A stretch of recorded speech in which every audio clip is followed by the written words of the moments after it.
नमस्कार साथियों। पिछली कक्षा में हम मारवाड़ के राठौड़ वंश के विषय में पढ़ रहे थे और आगे हम आज नेक्स्ट टॉपिक में अमर सिंह राठौड़ के बारे में पढ़ेंगे। पिछली कक्षा में हमने गज सिंह तक पढ़ लिया था। अमर सिंह राठौड़ आज हमारा जो टॉपिक रहेगा उसमें कौन रहेंगे? अमर सिंह राठौड़।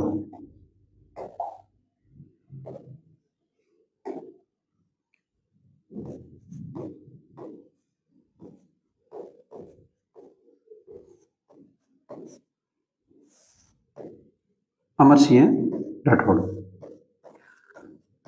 अब पहले तो अमर सिंह राठौड़ का हम परिचय ले लेते हैं। अमर सिंह राठौड़ ने क्या किया है, राठौड़ वंश में इनकी क्या भूमिका है, उसके बारे में देखते हैं। हमने पिछली कक्षा में जिस समय हम गज सिंह पढ़ रहे थे उस समय अमर सिंह राठौड़ के बारे में सामान्य परिचय लिया था। अब आप देखें, गज सिंह अमर सिंह के पिताजी थे और गज सिंह के दो पुत्र थे। कितने पुत्र थे? दो पुत्र थे। किनके? गज सिंह के। इनके दो पुत्र थे। एक का नाम था जसवंत सिंह और एक का नाम था अमर सिंह। अब वह यूं अमर सिंह बड़े थे। गज सिंह के दो पुत्रों में अमर सिंह कौन थे? बड़े थे और जसवंत सिंह छोटे थे।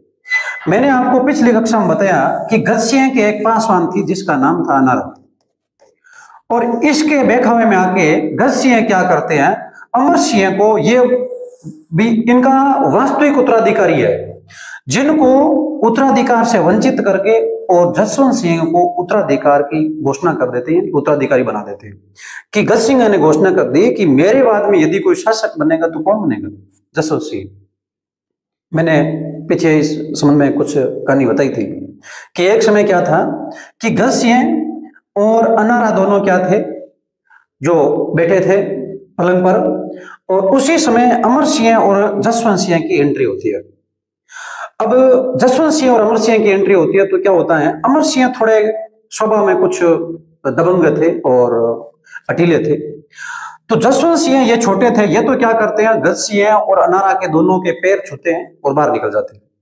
लेकिन अमर सिंह ने क्या कहा, इस अनारा को भला बुरा कह दिया, और अनारा को जब भला बुरा कहा तो अनारा ने क्या किया, गज सिंह को कहा कि इसको उत्तराधिकारी नहीं बनाना है। और ऐसी सूरत में गज सिंह ने क्या किया, जसवंत सिंह को उत्तराधिकारी घोषित कर दिया। अब अमर सिंह को उत्तराधिकार से वंचित कर दिया तो अमर सिंह कहां जाएगा? मुगल दरबार। मुगल दरबार में उसमें शाहजहां का शासन था, और ये अमर सिंह क्या करता है, ये आगरा दरबार चला जाता है, शाहजहां के दरबार में। यानी मुगल शासक शाहजहां है, उनके दरबार में कौन जाता है? अमर सिंह। अब अमर सिंह वहां जाता है तो शाहजहां इस अमर सिंह को नागौर परगना देते हैं, ये नागौर की इनको जागीर देते हैं, और साथ साथ में इनको एक राव की उपाधि देते हैं। अब अमर सिंह को उपाधि मिल गई, नागौर का परगना मिल गया, और वहां अमर सिंह क्या कर रहा है, अमर सिंह बैठा है। अब ये अमर सिंह क्या करता है, समय समय पर आगरा दरबार में अपनी हाजिरी लगाता है। तो इस प्रकार ये आगरा दरबार जाता है, लेकिन होता यूं है कि ये लंबे समय तक आगरा दरबार में गया ही नहीं। ऐसी स्थिति में अमर सिंह के पास में एक शाहजहां ने अपने साले सलावत खां को भेजा, अमर सिंह के पास में भेजा। अमर सिंह को बोला गया कि आपको शाहजहां दरबार में बुला रहे हैं। लेकिन अमर सिंह 2 दिन बाद में जैसे ही दरबार में गया तो शाहजहां ने बोला कि आपको जो पिछले कई दिनों से आप दरबार में अनुपस्थित थे उसका जुर्माना देना होगा। तो अब अमर सिंह क्या करते हैं, वो जुर्माना देना, वहां कुछ नहीं बोलते हैं, ये घर चला जाते हैं वापस। तो सलावत खां को वापस क्या कहा, इस अमर सिंह के पास में सलावत खां को पुनः भेजा गया, बोला कि आप क्या करेंगे, जो जुर्माना लेके आएंगे। अब सलावत खां है वो अमर सिंह के पास में आया और जुर्माना लेने के लिए अमर सिंह ने देने से मना कर दिया। अब अमर सिंह ने देने से मना करने के साथ में हम देखें इनको कुछ कहा भी है तो ये गुस्सा हो गया। कौन? सलावत खां। किसका? सलावत खां है, सलावत खां। ये सलावत खां शाहजहां का साला था, और ये क्या करता है, ये अमर सिंह के पास जाता है जुर्माना लेने के लिए, लेकिन जुर्माना अमर सिंह नहीं देते हैं। अमर सिंह जब पुणे दरबार आते हैं सांझ जाके, तो सलावत खां वहीं खड़ा था। सलावत खां ने क्या बोला, इस अमर सिंह को गवार कह दिया, गवार। अब ऐसा कुछ शब्द इसने, ऐसे हम देखते हैं कि इस सलावत खां ने ये शब्द निकाला, ग्वार शब्द निकालने के लिए गए ही बोला था, और वार का नहीं, उससे पहले अमर सिंह ने क्या किया, सलावत खां के कटार को मार दिया इसको। तो ऐसा कहा जाता है कि उन मुख से गगियो कहो, ग ग यानी ग वार है, ऐसा शब्द नहीं कह के ग इतना निकाला, दूसरा ग अब वहां बोलना था लेकिन ग बोला कि उसमें पेट में क्या हुआ, इसकी कटार घूम अमर सिंह की। तो कहते हैं से कि उन मुख से गगियो कहो, वार के न पायो नहीं, जमदड़ हो गई पार। यानी ये अमर सिंह ने क्या कहा, अमर सिंह ने वो कटार घोप दी, किसके, सलावत खां के। तो कहने का मतलब है आगरा दरबार के अंदर शाह जाके साढ़े सलावत खां को मार दिया अमर सिंह। दूसरी चीज इसके बाद में हम यह भी देखेंगे कि अमर सिंह है, इनको धोखे में लेके शाहजहां इन्हीं के साले अर्जुन गौड़ से मरवाएंगे।